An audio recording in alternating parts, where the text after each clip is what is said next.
Директор овој пат, како да речем, навремено реагира, се интервениравте со хеликоптерите, придонесува ли тие за локализирање на овој пожар и што кои други екипи беа вклучени и се покажали на дело дека добра мреженост и комуникација може да даде резултати за кратко се известни пожар. Денешниот пожар е школски пример за менаџмент на пожар.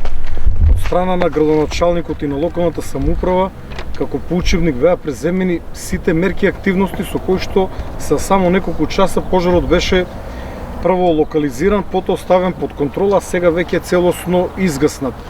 Конечниот удар на пожарот по барање на градоначалникот го зададе хеликоптерот кој што го испративме од Скопје, кој што утрово действува на други локации.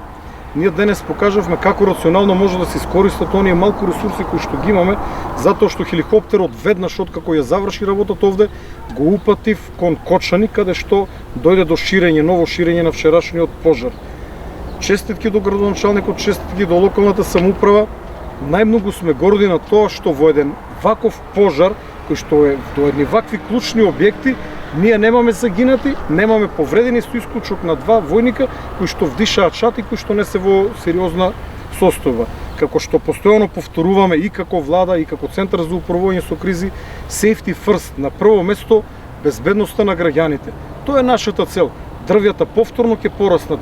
Материјалната штета ќе ја надокнадиме, делумно општината, делумно владата. Важно е да ги заштитиме човечките животи, да го заштитиме човечкото здравје, а дури потоа материјалните добра. Благодарам.